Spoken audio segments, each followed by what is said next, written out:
4월 9일 수요일 이른 아침입니다. 오늘 말씀 읽기 본문은 예레미야 9장입니다. 본문을 다음 세 단락으로 나눌 수 있겠습니다. 첫째는 1절, 2절 선민의 죄로 인한 선지자의 탄식. 둘째는 3절 이하 16절 선민의 죄악상. 셋째는 17절 이하 26절 죄악을 탄식하는 선민의 자랑. 선민에 대한 선지자의 탄식은 곧 하나님의 탄식입니다.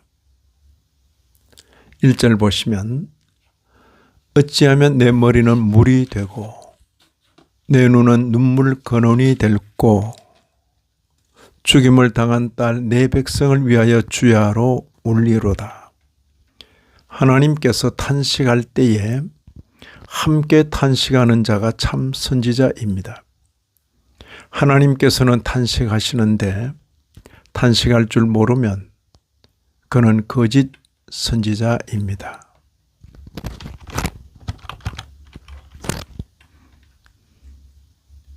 심판에 내몰리게 되는 선민의 죄악상을 지적하십니다. 3절에 그들이 활을 당김같이 그들의 혀를 놀려 거짓을 말하며 그들이 이 땅에서 강성하나 진실하지 아니하고 악에서 악으로 진행하며 또 나를 알지 못하느니라.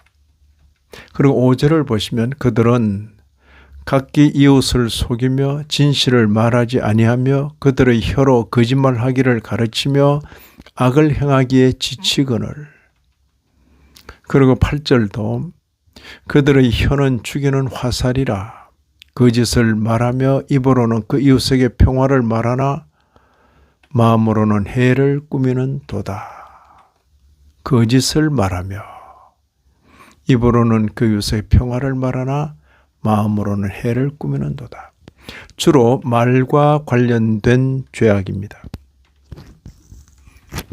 타락한 시대의 특성은 사람의 말을 믿을 수 없다는 것입니다.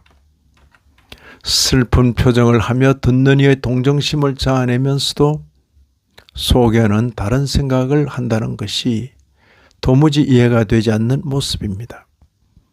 강성하나 진실하지 아니하고 라는 표현은 거짓 위에 세워진 강성은 강성이 아니라는 말씀입니다. 마치 우크라이나를 침공한 러시아의 군대와도 같은 모습입니다. 부정부패와 거짓 위에 세워진 종이 호랑이에 불과합니다. 이런 시대에는 사람을 대하는 일에 조심해야 합니다. 4절을 보시면 너희는 각기 이웃을 조심하며 어떤 형제든지 믿지 말라.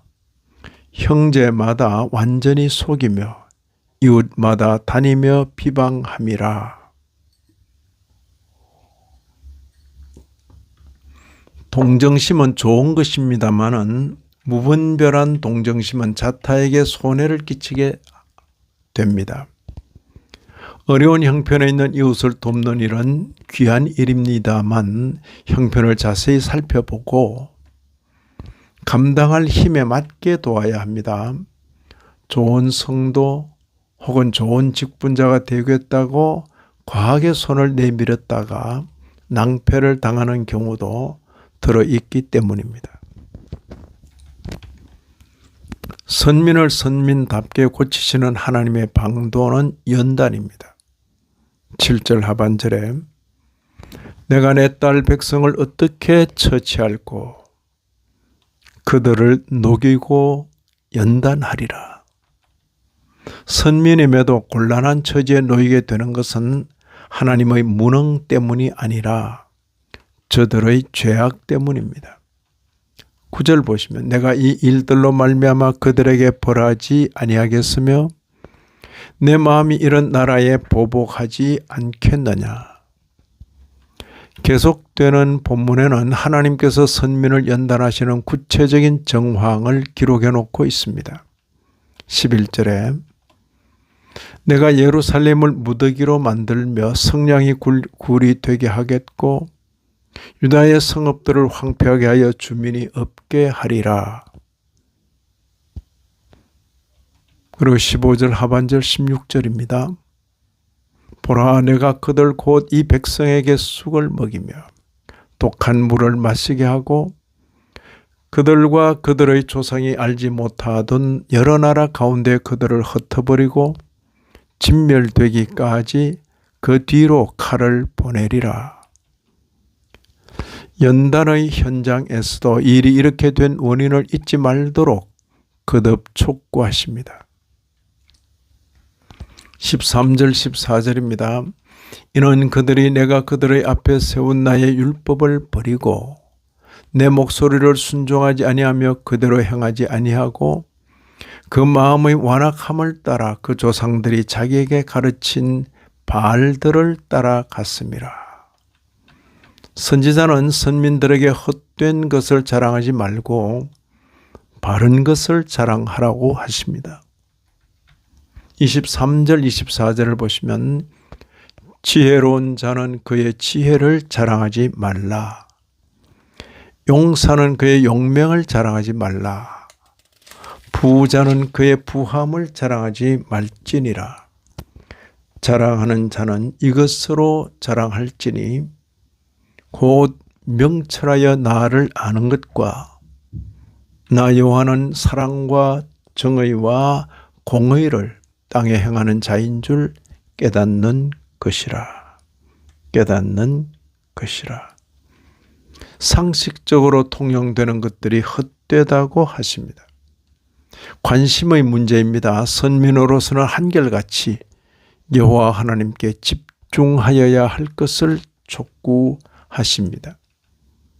이런 말씀을 읽는 신약교회 성도인 우리로서는 먼저 옛 성도를 교훈하신 하나님의 교훈을 유심히 보게 됩니다. 동시에 우리 또한 같은 원리로 교훈하실 것을 기대하게 됩니다. 선민으로서는 헛된 것에 마음 빼앗기지 말고 말을 바로 하며 오직 하나님 한 분에게만 마음을 집중하여야 하겠습니다. 나아가 영혼을 향한 노정에 교훈으로 적용하게 됩니다. 이 아침에도 말씀에 참여하신 모든 분들 위해 하나님의 크신 은혜가 더하시기를 진심으로 기원합니다.